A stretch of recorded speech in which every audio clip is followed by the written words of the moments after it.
Prince Harry's latest legal defeat may turn out to be far more damaging than one bad headline or one bruising week in court.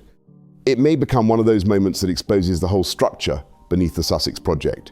The finances, the marriage pressure, the fading commercial value, the conflict with the press, the unresolved royal connection, and the growing sense that Harry's post-royal life has reached a dead end. The case against the publisher of the Daily Mail did not simply fail. According to the commentary surrounding the judgment, it collapsed in a way that left Harry and the other claimants with almost nothing to celebrate. The claimants had gone into court alleging serious wrongdoing by associated newspapers. They wanted accountability, they wanted vindication. Harry, especially, appeared to see the case as part of his larger war against the British tabloid press. But the outcome was devastating. The discussion around the case repeatedly returned to one extraordinary figure: 97 claims thrown out. That is not a narrow defeat. That is not a symbolic win with some technical losses. That is the kind of result that changes the public conversation. It turns Harry from a man leading a righteous crusade into a man whose judgment is now under serious scrutiny. For years, Harry has presented himself as someone fighting on behalf of truth, privacy, and justice. He's tarnished by losing a case which has cost them at least £50 million in costs. For Harry now, it's downhill faster than he can imagine. If we were a fly on the wall wherever he is, because he's certainly not staying in Kensington Palace, whatever Soho house he's probably in right now, is he pulling his hair out of what's left of it? Is he stressed? He has spoken as though the press is not simply intrusive, but corrupt. He has connected his legal battles to the pain of losing Princess Diana, to his anger over the treatment of Meghan, and to his belief that the media has behaved unlawfully and irresponsibly. That emotional story has been powerful. It has also been profitable. But a court does not decide cases based on emotion. A court looks for evidence. And in this case, according to the judgment as discussed by commentators, the evidence did not do what Harry needed it to do. The judge issued a lengthy explanation and found that the claims did not stand. The Daily Mail side argued that stories could have been obtained through ordinary journalism. Contacts, sources, tip-offs, conversations, legwork, and the sort of reporting that has always existed around public figures. That is why this defeat matters to journalists far beyond the Daily Mail. If Harry had won even one major part of this case, it could have been used as proof that the newspaper group had acted unlawfully. It could have caused huge reputational damage. It could have encouraged further claims. It might even have strengthened campaigns for more regulation of the press. But because the case failed so dramatically, the opposite happened. The Mail now has its own victory narrative. Journalists who were accused, until, of course, one wonders how they got it in the first place. But anyway, Harry was ensnared at Elton John's house in the south of France years ago to trust this group of lawyers and activists. And in the end, the gravy train has come to an end. And Harry was used by them. And I don't think he realized until today the trouble he's in, because this isn't just a defeat in a civil case. This is Harry being exposed as not telling the truth under oath in the King's Court. This is serious stuff. And say they have been vindicated, and Harry's critics can ask whether his war on the press has been driven more by suspicion than proof. That is a very serious problem for him. It is not only legal, it is financial. The costs connected to the case are potentially enormous. Figures being discussed in the source material ranged widely, with suggestions that the overall legal fight may have involved tens of millions across all parties and claimants. One legal view mentioned in the discussion suggested Harry could personally be on the hook for millions. Some commentary put a minimum figure in the low millions, while others feared it could be much higher once all costs are resolved. Whatever the final number, the direction is obvious. This is money Harry cannot casually afford to lose. That is the part of the Sussex story that often gets hidden behind the glamour. People hear prince and assume endless wealth. They see Montecito, Netflix, book deals, designer clothes, security, celebrity friends, and California sunshine. And they imagine an unlimited bank account. But Harry and Meghan's life is expensive, very expensive. Their Montecito home alone represents a major financial commitment. Security is expensive. Staff are expensive. Humiliating. I mean, in the end, Meghan and Harry went to America to get their privacy, but to monetize. LOL. The privacy. To monetize their fame and all the rest of it. And they did very well at the beginning. Now it's ground to a halt, and they hope by coming to Britain this week with the Invictus Games in Birmingham, they could have a royal tour surrounded by police escorts, the whole thing, to restore their credibility. The opposite has happened. It's become for them an absolute nightmare. Public relations are expensive. Travel is expensive. Legal action is expensive. Maintaining the image of global relevance is expensive. Estimates in the original conversation suggested that the Sussex lifestyle could easily cost several $1 million a year to maintain. And the central question is this: what is still coming in? The early post-royal years were financially explosive. The Netflix deal, the Spotify arrangement, Spare, the documentary. The Oprah interview, even if not a direct payday in the usual sense, created global attention that helped power the brand. Harry and Meghan had something the market wanted: inside royal conflict. They could sell access to the story of leaving the monarchy, but that well has been draining. The biggest hits they had were based on attacking, explaining, or exposing the royal family. The Netflix documentary worked because people wanted to hear the inside story. Spare sold because people wanted the family secrets. The early interviews worked because the world was still asking what had really happened behind palace walls. But how many times can the same product be sold? That is the commercial danger. Once the first wave of revelations is over, the Sussexes need something new. They need a sustainable business model that does not depend on grievance. And I think it's really Meghan. He's under, I said in my book, Betrayal, that he was brainwashed by Meghan. And of course, he continues to be brainwashed by her. And he is actually, I think, by now at wit's end. He doesn't know what to do. He's been humiliated in London today. He's going to, for the rest of the week, try to restore some credibility. But in the end, he's going to fail. And Meghan was meant to come across and pose as the royal couple in Birmingham towards the... Meghan has clearly been trying to build one through lifestyle projects, products, clothing associations, Food Jam, Honey Rose, and the softer world of California domestic branding. Whatever people think of those ventures, she is at least trying to create something that looks forward. Harry, by contrast, often appears trapped in the past. His major public identity remains tied to litigation, security disputes, family pain, the press, Diana, and the unresolved wound of leaving the monarchy. That may give him a moral purpose in his own mind, but it does not necessarily create reliable income.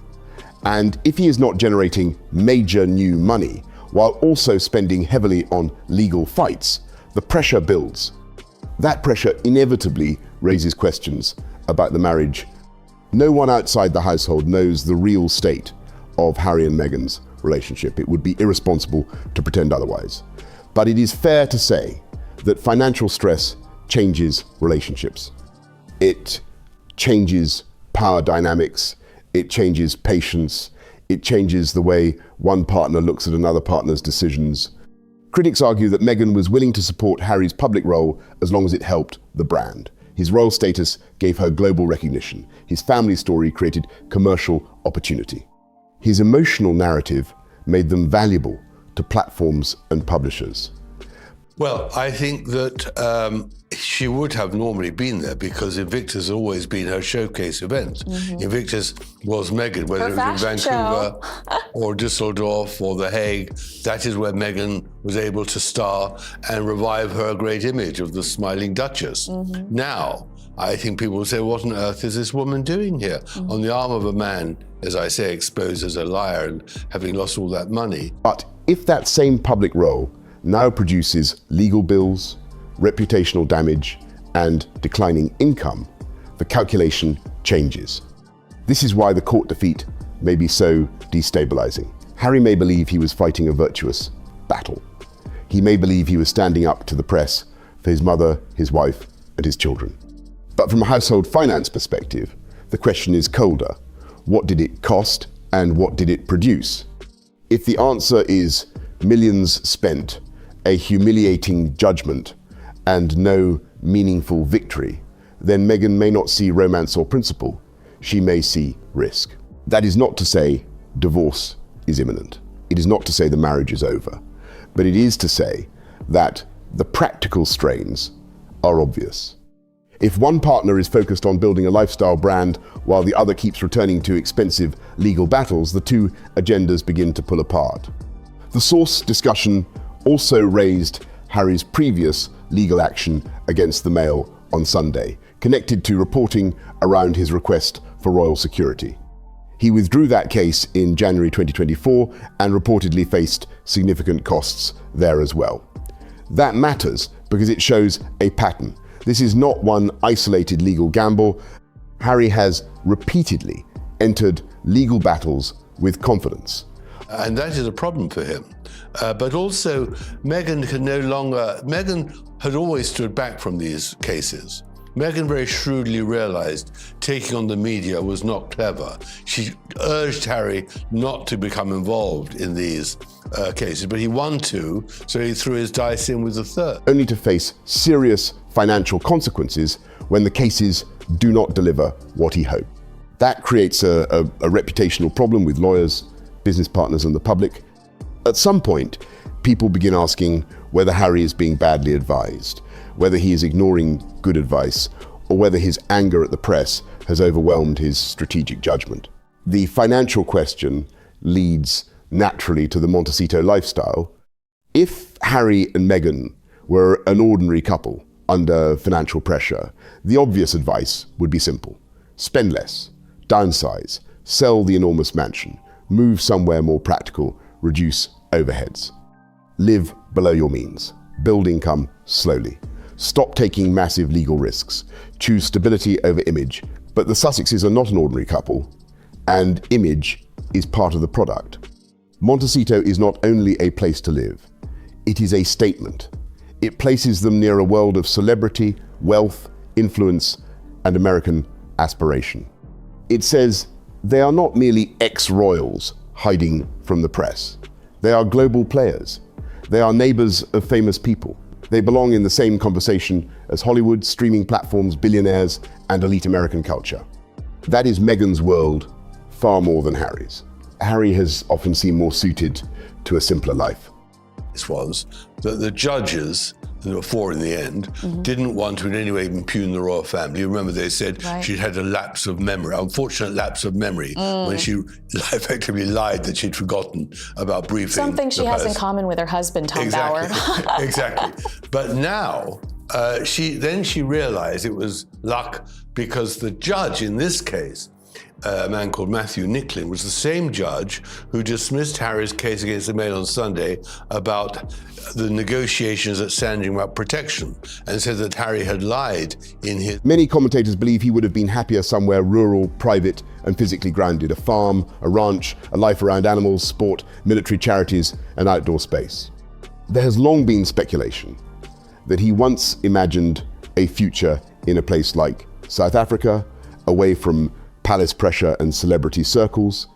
Whether or not that was ever realistic, it fits something about Harry's old public image. He was not known as a luxury obsessive. He seemed more comfortable with informal settings and practical work than with Hollywood polish. That is the paradox. Harry may not be naturally extravagant, but he is living inside an extravagant structure. Meghan may be more commercially active, but the life they built requires more than small product launches and soft branding. It requires continuous relevance, and relevance is getting harder to maintain without returning to the royal drama. This is why some people believe the couple has only a few possible paths left. The first path is downsizing and genuinely becoming private. They could sell the mansion, reduce their costs, stop fighting expensive legal battles, and build quieter lives around charity, limited media work, and family. That would be sensible. It would also require them to accept a much lower public profile, which may be difficult for a couple whose entire post-royal identity has depended on visibility. The second path is returning. And lost a lot of money, his lawyers. And I think that is the point, that he's lost his advisors. He's lost what we used to call the grey wise men, who weren't always wise, but they were always grey. Yeah. But at least they gave some advice, you can consider it. Yeah. And he doesn't have that anymore because he can't even afford it. In some form to the royal fold. In theory, this would solve several practical problems. Security would be handled. Accommodation would be handled. Status would be restored. Harry would have a role, a schedule, and a structure. He would no longer need to invent a public purpose from lawsuits and media projects. But in reality, this path looks almost impossible. The British public would be deeply skeptical. The palace would be cautious. Queen Camilla would have no reason to welcome more Sussex turbulence after what Harry wrote about her in Spare. And above all, Prince William would be the gatekeeper. William's position matters more than ever. King Charles may be a father first in private, and he may be more emotionally open to Harry than others in the family. But William is the future king. He has to think institutionally. He has to consider not only his personal hurt, but the precedent. If Harry can attack the family, sell private information, criticize the institution, and then return when money gets tight, what message does that send? According to commentary around the family, William has no appetite for simply letting Harry back in. The brothers' relationship appears badly damaged. Even if Charles allowed some kind of slow return, William would eventually inherit the throne, and any soft landing could be reversed. That makes a full royal comeback unlikely. The third path is the most... The judge who gave him a very sharp punch on the nose, followed by the king giving him a slap in the face by not having him at Buckingham Palace, because he realizes that Harry actually, throughout the last 5 years, whether it's an accusation of racism or all the stuff in his autobiography about the royal family and his father and his brother and Kate and Camilla and all that, of course it's been hugely damaging, and the popularity of the royal family has fallen because of Meghan and Harry's antics. So I think the king right now is best... dangerous, more revelations. If money becomes a serious issue, the commercial temptation will always be there. Another book, another documentary, another round of interviews, another Spare 2, another attempt to sell what remains of the royal story. The first memoir was hugely successful commercially, but costly reputationally. Harry revealed private details about his family, his brother, his father, his stepmother, and his own life in ways that shocked even some people who had sympathy for him. It may have made money, but it burned trust. A second volume could do the same, only with diminishing returns and greater damage. That is the dilemma. If Harry does not reveal more, what does he sell? If he does reveal more, what does he destroy? Penguin Random House or another major publisher might be interested in another book because controversy sells. A streaming platform might be interested in another royal documentary because drama draws viewers. But every new project of that kind would deepen the divide with the royal family and confirm what critics already believe, that the Sussex business model depends on monetizing private royal pain. That is why the court defeat may push the couple into an even tighter corner. When people are financially comfortable, they can make principled choices more easily. When bills rise and income slows, temptation grows. Bet would be to distance himself completely, make it clear to Harry that the Sussexes are not welcome at all in Britain for a very, very long time. And Harry just will have to reflect how he's going to reorganize the next few tens of years of his life. And of course, down the road is William. And we've got to remember, in the weeks leading up to this visit, all the briefing that the Sussexes did. Unreal. And you know, would he reconcile with William? Where would his children come vis-a-vis their grandfather? Harry may not want to write another damaging book. He may understand the backlash from Spare. He may know that another round of family attacks would make reconciliation almost impossible. But if the alternative feels like financial humiliation, the calculation could shift. Some commentators argue that King Charles would never let Harry go bankrupt because it would embarrass the royal family. That may be true emotionally and institutionally. A king's son in financial collapse would be a global spectacle. But even if Charles quietly helped in some way, that would create its own problems. Would public money be involved? Would William object? Would Harry and Meghan then be financially dependent on a family they have spent years criticizing? Would assistance come with conditions? Nothing about this is simple. The other major issue is Harry's response to losing. After the judgment, a statement from the claimants described the outcome as a failure of justice and accountability. It said the court's decision was hard to reconcile with common sense or the evidence heard, and it described the result as a whitewash.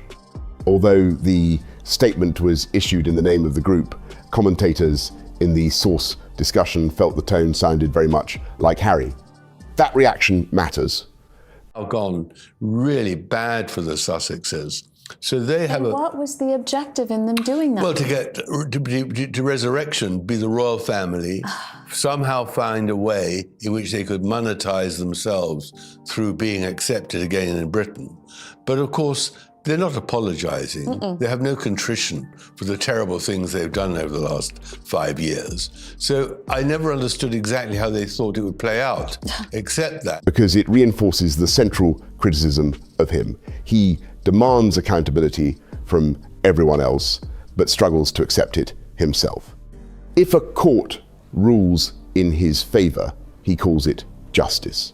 If a court rules against him, he suggests the system failed. That is not how the rule of law works. A public figure can disagree with a judgment. He can appeal if there are legal grounds. He can express disappointment. But accusing the outcome of being a whitewash without compelling proof risks looking petulant and damaging. It also risks alienating people who might otherwise have sympathy for genuine press abuse. There are real victims of tabloid misconduct. There are people whose phones were hacked, whose privacy was invaded, and whose lives were damaged by illegal reporting. But when Harry takes a weak or failed case and presents the loss as proof of corruption, he muddies the water. He makes it harder to separate legitimate accountability from personal grievance. That is why this judgment is being described as a victory for journalism. The Daily Mail is not universally loved. It has critics across the political and cultural spectrum. Many people have their own complaints about its tone, methods, headlines, and campaigns. But the question in this case was not whether everyone likes the Mail. The question was whether the allegations were proven, and according to the court, they were not. Journalists watching the case understood the stakes. Harry was blackmailing his father. Yes. Do you want to see your grandchildren or not? And the king, not being in his best of health and all the rest of that, and being a man who on the whole probably wants to see his grandchildren, wavered. I think that now, that ship has passed. I think that the Sussexes' dream of somehow finding a role here, half in, half out, so that they can somehow rebuild some sort of identity in California and sell the jam jars and all the rest of it. I think good journalism often begins with a tip. A source calls, someone inside an organization talks, a friend of a friend confirms something. A reporter checks, challenges, contacts representatives, asks for comment, and tries to establish whether a story stands up. The people being reported on often deny it. They may threaten legal action. They may try to intimidate the paper. Sometimes the story is wrong and should not be published. Sometimes the story is right and the denial is false. That is the difficult, messy, necessary work of reporting. The source discussion gave examples from entertainment journalism. Stories denied by management teams, threats of legal consequences, and later events proving that the original reporting had been accurate. The point was not that journalists are always right. They are not. The point was that public figures and their teams often deny true stories because denial is part of public relations. If every denied story is treated as evidence of unlawful journalism, the press cannot function. That is why the judge's reasoning was so important. The fact that a journalist obtained private or uncomfortable information does not automatically mean hacking, blagging, or illegal surveillance took place. Sometimes it means the journalist had sources, sometimes it means someone close to the subject talked, sometimes it means basic reporting worked. This is one of Harry's blind spots. He appears to assume that if the press knows something he did not want known, the press must have done something wrong. Well, of course, he alleges they did it illegally, and he said he did it to I did it legally. I'm just an ass. Well, no, he said he did it legally and did it to set the record straight. Well. But of course, it was all revenge, and most of it was untrue. Yeah. It was fabricated. I think, when you get to be a person like Harry, you don't really have much self-awareness. Let alone self-criticism, let alone allow yourself to be surrounded by people who say, well, are you absolutely sure that that's accurate? But royal reporting has always relied on networks. Courtiers, friends, former friends, staff, social circles, publicists, and sometimes even the royals themselves. Diana understood this. Charles's camp understood this. The palace has used briefings for decades.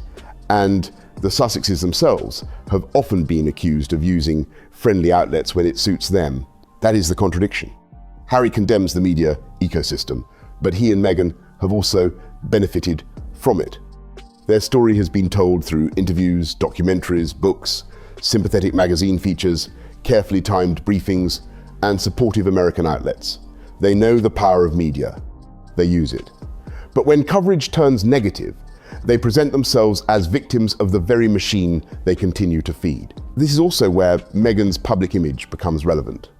Critics argue that Meghan often speaks about compassion, family, and values while remaining distant from her own father, Thomas Markle. In the Source discussion, this was raised in connection with Thomas Markle's reported health struggles in the Philippines.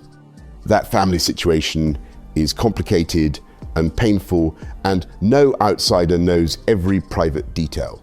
But the public contrast is obvious. Meghan sells warmth and family-centered branding, while one of the most visible stories around her own family remains estrangement. Accurate. And they've been living in a bubble.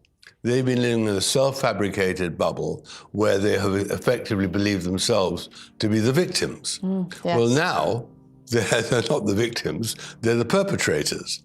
They're the people who have victimized the Daily Mail and all the journalists who are honest. Yeah. And especially, for example, that journalist Charlotte Griffith, who he said... CG string. Who he said was fabricating her evidence, and she produced the evidence to show that he was lying. He was offering cuddles. And and that's the problem. Again, the issue is not that public figures must have perfect private lives.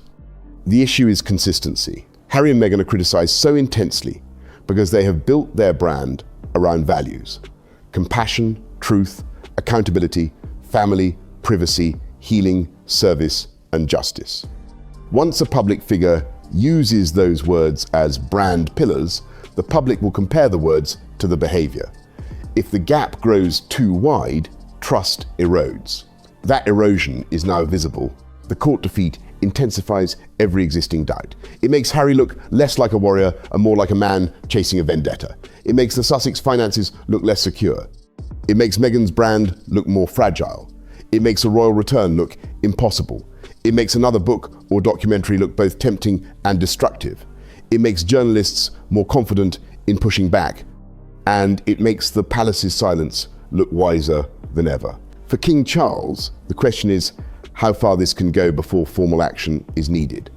Harry remains on the royal website in some form. He retains titles. He remains connected to the royal structure in ways that give him prestige. Yet he lives abroad, no longer works for the crown, and continues to challenge institutions connected to the country and monarchy he left behind. That balance looks more awkward with every passing month. Milder than that. Right. And he has now got to find a way somehow to save himself. I think Meghan, she realizes how serious it is because people aren't going to let it forget it. You know, she called my book the product of a deranged conspirator. Okay. Everything I wrote in Betrayal has proven to be true. Yes. Everything I wrote in Revenge has proven to be true. Put me on the stand. I will say it. and it's even worse than I could have imagined. Yes. And, you know, If Charles does nothing, critics say he is being weak. If he acts too strongly, others will say he is punishing his son. But the monarchy cannot live forever inside ambiguity. It has to make clear who represents the crown and who does not. Harry and Meghan cannot be private citizens when convenient, royal figures when useful, victims when criticized, campaigners when selling projects, and family members when seeking sympathy. At some point, a line has to be drawn. The late Queen understood that with the half-in, half-out decision. The challenge for Charles is that the emotional reality is harder for him. Harry is not an abstract problem, he is his son. But the crown cannot be governed only by parental feeling. It must also protect its own credibility. William appears to understand that more sharply. As future king, he cannot afford endless Sussex instability. He has watched private family conversations become material. He has watched accusations travel around the world. He has watched Harry criticize Camilla, Catherine, the palace, the press, and the institution. From William's perspective, trust is not restored by a phone call or a meeting. It is restored by years of restraint. Harry has not shown that restraint yet. That is why the financial pressure is so dangerous. Never complain, never explain, except for yesterday, Buckingham Palace says absolutely no, he's not. And then they go into detail, absolute detail, saying he told us on Saturday he was not going to stay there. Then he called and said he changed his mind, and we had to explain to him protocol dictates that this is impossible for us now. We were going to have to rope in more, we were going to have to rope in employees to handle you, chefs to cook for you. We'd need hospitality, we'd need food and beverage, and we just don't have the time to do that for you now. If you are better up or whatever, it's better. A restrained Harry would step back after this defeat. He would stop fighting expensive symbolic battles. He would protect Invictus from personal drama. He would keep his children out of public strategy. He would avoid another memoir. He would accept a smaller, quieter life. But a financially pressured Harry may do the opposite. He may fight harder. He may appeal. He may issue more statements. He may blame the system. He may look for another commercial project. He may revive old family stories. He may decide that if his old world has rejected him, he has nothing left to lose. And that is what should worry the royal family most. A cornered public figure with royal secrets, financial strain, wounded pride, and declining options can become unpredictable. That does not mean Harry will choose the most destructive path, but the incentives are there, and the Sussex brand has already shown that private pain can be turned into public content. There is also the question of the other claimants. Harry was the most famous face of this case in royal terms, but he was not alone. Figures such as Sir Elton John, David Furnish, Elizabeth Hurley, Sadie Frost, and Baroness Doreen Lawrence were part of the wider action. He tries hard, he works hard, doesn't complain about his illness, was on a tank the other day, another day in a hospital, another day in the flower show. The Queen very bravely poses with J.K. Rowling to show that she's not going to be intimidated by the cancel culture, yeah. The cancel culture. So I think gradually the king has become much, more respected than he might have been. Mm-hmm. And he is in fact highly respected now, as is the Queen. And they had to fight hard to get to that. So I think the sympathy at the moment is all in their favor. That matters because the case did not only create consequences for Harry, it also pulled other public figures into a legal battle that has now ended in embarrassment. Some of them may be better able to absorb the financial consequences than others. Elton John is an extraordinarily wealthy and successful global star. Elizabeth Hurley is a long-established celebrity. But Baroness Doreen Lawrence occupies a very different place in British public life. She is known above all as the mother of Stephen Lawrence, whose racist murder became one of the defining British justice stories of the late 20th century. The Daily Mail's campaign around Stephen Lawrence's killers remains one of the paper's most famous and consequential campaigns. That history made her involvement in this case especially sensitive. Critics asked why someone connected to such an important male campaign would now be part of a legal action against the same newspaper group. Supporters of Baroness Lawrence would argue that she has her own experiences and her own right to seek legal redress if she believes she was wronged. But whatever view one takes, the optics are complicated. The whole group now has to live with the same public question: were they badly advised, or did they allow anger at the press to outrun the evidence? That is an uncomfortable question for anyone. For Harry, it is especially damaging because he has made media accountability one of the central causes of his adult life. The royal family. And that has been hugely damaging. And what they've said, and is all still on the record, has got terrible reverberations around the world. So the mystery of the royal family and the respect they commanded has been weakened by the Sussexes. The question is only, how do they rebuild William and Kate and the King and Queen, rebuild trust and respect? And the quicker the Sussexes leave Britain, the better. The question is only whether they go quietly and stay quiet, or whether they scream to earn a bit more money at the royal family's expense. That is. For the other claimants, the defeat may be humiliating, expensive, and inconvenient. For Harry, it threatens his identity. Charlotte Griffiths is another key figure in the story. According to the discussion around the case, her evidence was important in undermining Harry's claims. She was not presented as a shadowy figure using unlawful methods, but as a journalist with contacts, relationships, and legitimate ways of finding information. That is precisely the point Harry seems to struggle with. He often treats the existence of a story as proof that something improper happened. But journalism is not magic.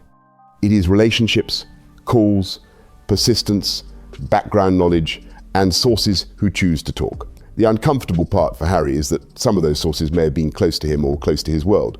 A story can feel like a violation without being illegally obtained. It can be embarrassing, unwanted, and intrusive, and still not be criminal. That distinction is essential, and the court appears to have treated it as essential. This distinction also matters for every journalist covering powerful people. If a reporter has to fear that every disliked story could trigger a ruinously expensive legal campaign from a wealthy public figure, then reporting becomes timid, editors hesitate, sources are ignored. Stories of real public interest never appear. And that is the problem. Is it a problem? I think that, to your point, they've proven themselves to be liars. Will we take anything they say going forward as the no truth? newspaper is going to ignore them. That's true. That's the problem. The media is never going to ignore. I mean, after all, she posts every week 2 or 3 ridiculous photographs of herself and her children just to get attention. It's all ridiculous, and covering their faces and all the rubbish. The public loses information because the legal risk becomes too high. That is why some journalists see this judgment as a moment of relief. It tells them that if they do the work properly, if they source stories lawfully, if they can explain the reporting process, then a powerful claimant cannot simply assume misconduct and win. That does not give journalists permission to behave recklessly. It simply protects the basic idea that lawful reporting is not a crime. The irony is that Harry, who says he wants accountability, may have accidentally strengthened the hand of the press he was trying to weaken. By bringing a case that failed so dramatically, he gave the Daily Mail and other journalists a powerful response to future claims.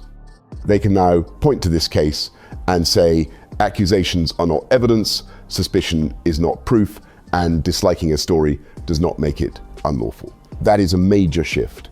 It may also change the way Harry is covered from now on. Some outlets may feel less intimidated. Some commentators may feel more confident. Some journalists may believe the legal threat around Harry has lost some of its force. If that happens, the defeat will not only cost Harry money, it will reduce his ability to control the conversation.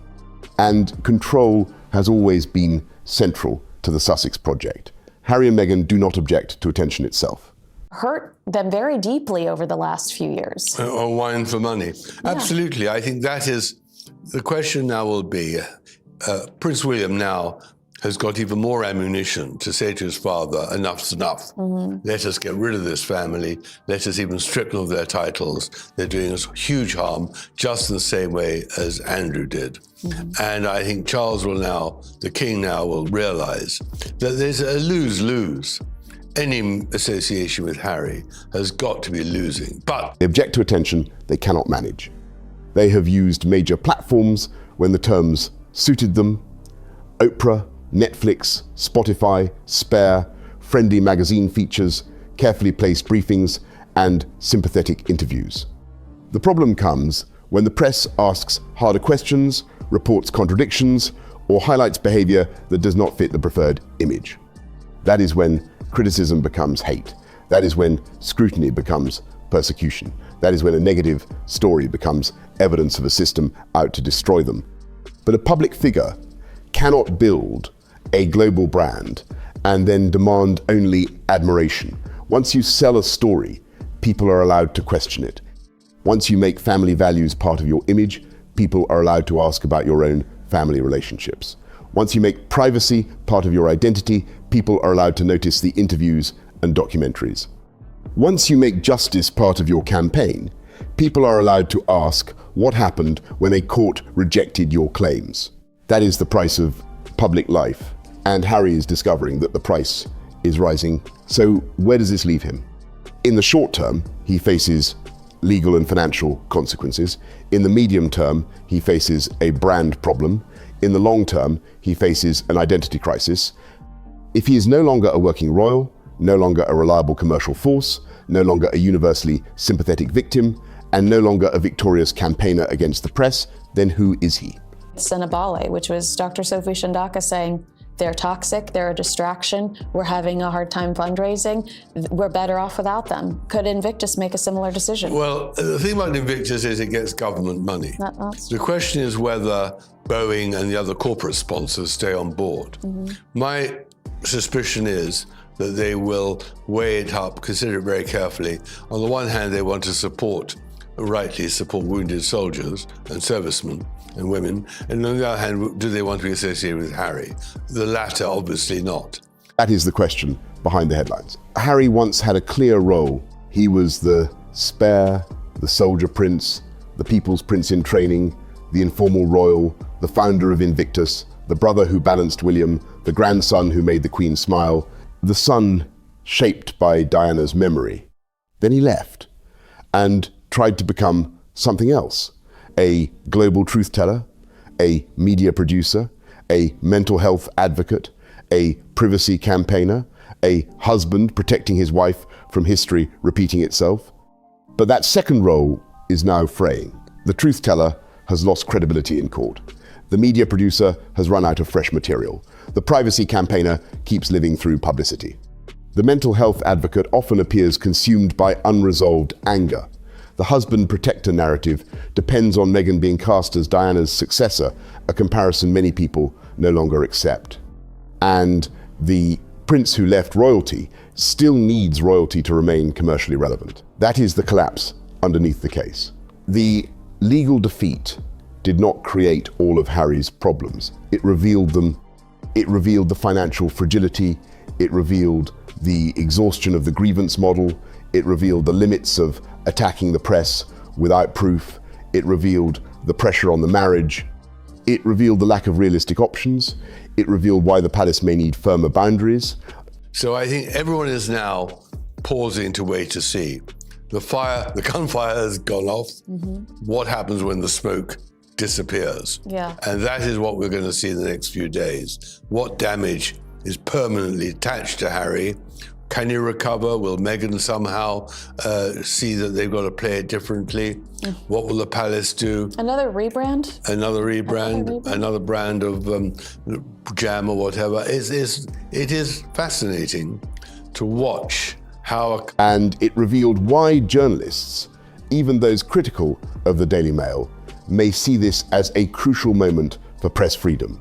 Harry can still recover, but not by doing more of the same. He cannot sue his way back to trust. He cannot complain his way back to public affection. He cannot monetize another round of family pain without paying a deeper price. He cannot keep blaming everyone else for outcomes he helped create. He cannot demand accountability while rejecting it when it arrives. The path forward would be humbler and quieter. Accept the defeat, pay the bills, stop escalating. Protect Invictus, reduce the lifestyle pressure. Stop using the children as part of public narratives. Make peace privately with the fact that the royal family may never fully trust him again. Build something useful that does not depend on attacking the past. That would be difficult. It would also be the first genuinely adult move Harry has made in a long time. Because right now the public sees a man who had every advantage, lost a major battle, and still seems unable to ask whether he might have been wrong. And if he cannot ask that question, the next chapter may be even more damaging than the last. Destruct mode. They had everything. They had everything. And they were superstars, and we loved them. We were enamored. I want to ask you one last question. Is Meghan the cause for all of this as you watch Prince Harry blow up in front of the world? Is Meghan to blame? Is she the instigator? Is she the bad influence? Oh, absolutely. I mean, Meghan is a source of evil. I've said it many years ago, and it didn't make me popular with some people, but she's bad because she only thinks of herself.